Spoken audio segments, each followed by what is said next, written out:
When you hear those drums, you know OTAFEST has just seized a large portion of the campus at the University of Calgary.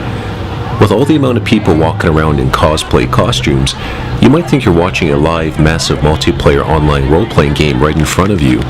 OTAFEST is many things, and who better to explain it but two people from the OTAFEST team themselves. Hi, my name is Vicky Lau. I am the executive for the Vendor Hall, Artist Alley, and Bag Check. Hello, hello. My name is Nathan Hunt. I'm the executive of community marketing, and I sit on the OTAFEST board of directors. OTAFEST is the local Calgary Japanese animation, cultural, and media festival. And we take place twice a year, once on the May long weekend, and our winter festival, OTAFEST Aurora, takes place in the winter. And we celebrate everything that has to do with Japanese animation culture, music, art, and media. We have a really big age range. On top of that, there's many different fans. Like we'll have sci-fi fans, we'll have fantasy fans, and obviously we'll have anime fans. I mean, also art. It's really wide, and that's one of the interesting things about OTAFEST. Whenever we're collecting like our registration forms at the end, and we're compiling their interests, it's like there aren't really that many peak areas. So it's like, wow, we just have a really, really diverse crowd.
Today we're playing Super Smash Brothers, all of the series, so Brawl, well, most of them, Brawl and Melee. Tournament rules are fairly standard. There are no items. People play two sets of best 2 out of 3, and we have a grand final set which is even more than that, so it's 3 out of 5 for that one. And we can win stuff too. It's great. My name is Vlad, and I'm the AMV coordinator here at OTAFEST. I do the contest in the AMV room, and I also do AMV rooms and contests all over North America. It stands for anime music video. It's a form of art. They call it video art. It's where people take music and anime and they make something totally different out of it. You know, I have a vision. I'm going to build a Starbucks. Another big phenomenon of AMVs is multi-editor projects where a lot of editors come together, and AMV Hell is probably one of the most popular because what it does is it brings together AMVs that people do, short 15-second snips, and makes it into a big, long movie. It's like skipping channels and saying, oh, this is what's on television. And it's very humorous, of course, so it appeals to people.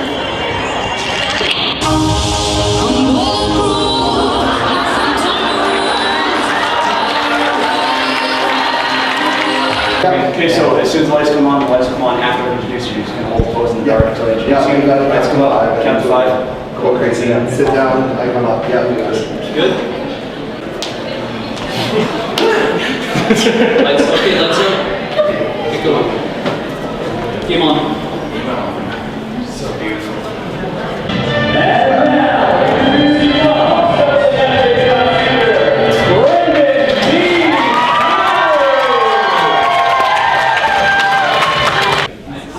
I'm Will Wood.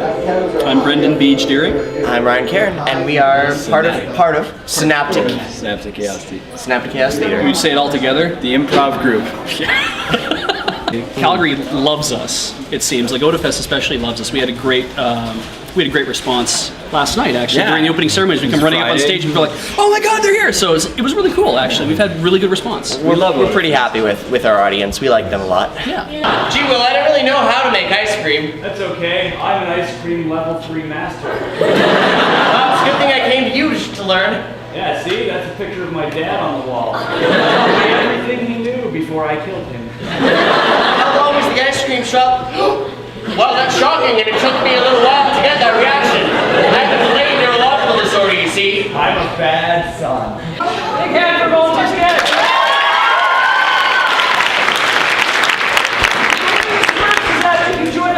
The very core of improv is to make the other person look better. Yeah. And I think we think we're good at that.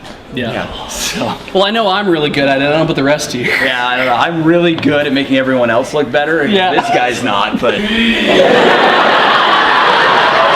you don't have to be a jerk about it.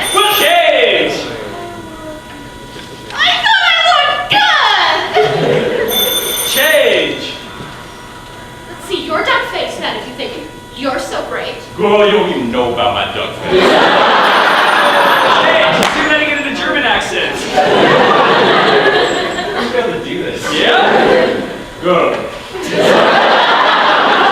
You know nothing. You know nothing of my duck face. When you've worked together for so long, you have a certain level of comfort on stage that allows us to sort of maybe transcend a few boundaries that maybe other groups who aren't as comfortable with each other can do. And for us, it works out really well because we've attained that level. It's not always recommended though. Yeah, we've never actually walked out of a show being like, "Up yours," you know, like. Well, actually, I have literally done that. Now you hold my phone. Alright, now look down. No, like turn around. Turn around! Now look down and put it through your legs. And just lean it up behind you. This is a very unusual way to take fun. That's because you're doing it wrong. Change! That's how we do it in Germany.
The one you go for when you wear like a classic blue. So not only can it be black, so this is one of the examples where Gothic Lolita can be white, so she's dressing. And then there's the rocking horseshoe. Lolita, in my definition, is a girl who dressed cute and like a doll and act cute. It's very innocent, it's very dolly-like, and it's very reminiscent of our childhoods of wanting to be a fairy tale princess. It looks like something you give you toothache, that would be like Lolita. Yep. So as you can see, Renee is wearing sweet Lolita with her pink shoes and the matching socks, candy socks, and this cute starry bag. And can you come up, please? Yeah. She's wearing sweet too, but she's like a darker bittersweet color, so she's like kind of like a rebel against the sweet and progressive with dark. Yeah. There's three major substyles. There'll be like classic Lolita, gothic Lolita, and sweet Lolita. However, there's 1,000 more styles that you can use your creativity on. The major website to go for is egl.livejournal.com.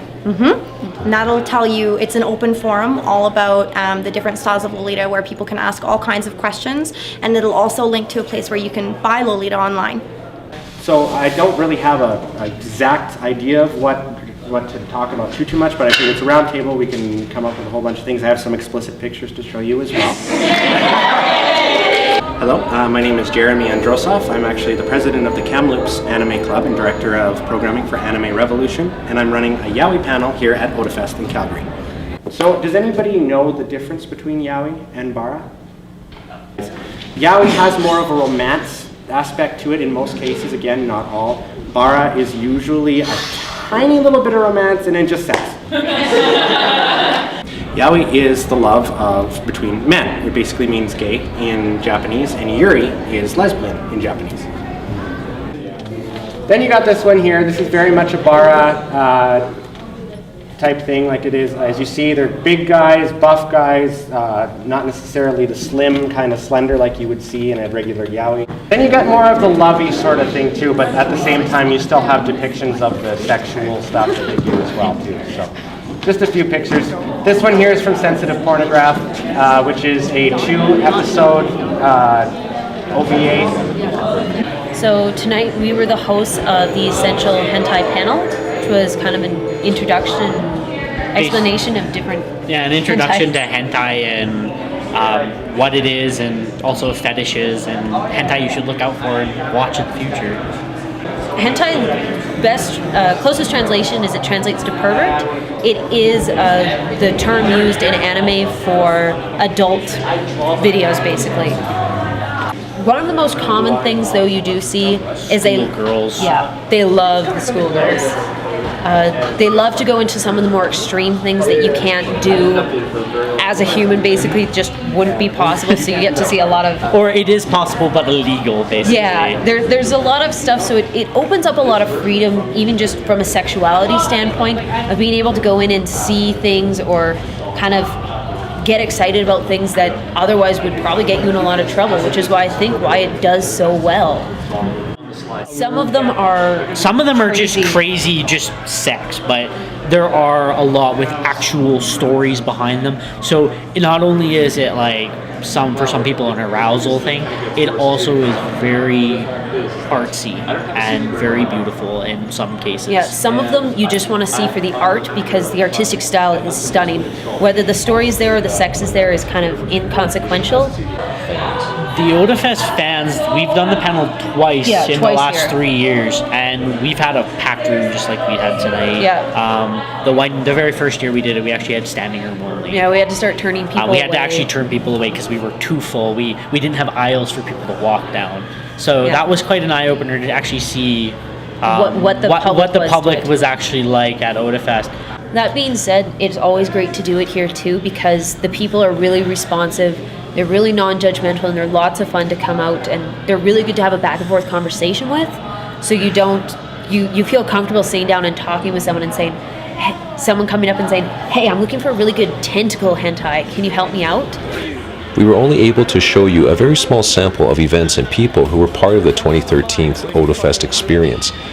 But we can safely assume that the people did extremely enjoy the shopping, the art, the anime, the competitions, the live music, the food, and the panels. But with so much to see and participate in, is there a future danger that OTAFEST will be too packed with entertainment and get lost in the blur of its own programming? We definitely like to strive for quality first before quantity. It's great that we can have huge amounts, like take over all over campus and have huge events and things like that. But we don't want size to take over the fact that, we want good quality programming, good quality vendors, good quality artists, good quality guests. So I think in the end that will always come first. In my eyes, in terms of can this grow, I think Vicky's right, is we want quality over quantity. Our focus isn't quantity, but I think there's so many people in Calgary and the area region that don't know and appreciate anime. And so, anime, did I say anime? You did say anime. Anime. And I really feel like I really want to get those people involved, because it really frustrates me when people say to me, oh, that's just cartoons. You know what I mean? It's not cartoons. Cartoons are for children. Anime is a huge genre. So I really wish everyone in Calgary could appreciate it. I'm going to start knocking on people's doors next year. So then, we can definitely assume OTAFEST is here to stay. And in order to continue drawing in the numbers of returning and new fans, OTAFEST already offers many other events and programs to the public, such as improv theater, drumming and sword demonstrations, voice actors, collectible card gaming, cosplay photo shoots, auctions, and many other enticing attractions. However, these are just a few of OTAFEST's claim to fame. Our claim to fame, and I will defend this to the death, so all of you out there, you're welcome to challenge me. Our volunteers are number one. All the cons, these guys work so hard. All of our volunteers, our vendors, our patrons, everyone, we love them. We can't run without them, and these guys, they've gone through the rough and tough with us, and we have the number one volunteers, hands down. And I'll take you on it. I can be a little bit egotistical. I'll be egotistical. So if someone from another convention hears this and wants to write me an angry letter, I apologize, but this is what I've heard. This is my personal opinion. But I've been told we're like the best Canadian convention in terms of how happy and how much fun our attendees are having. And is that measurable? Can I quantify that? No. Could I be full of bull? Totally. But is that my opinion? Yes. I think that our claim to fame is people are having fun, our volunteers are great. It's just a great experience.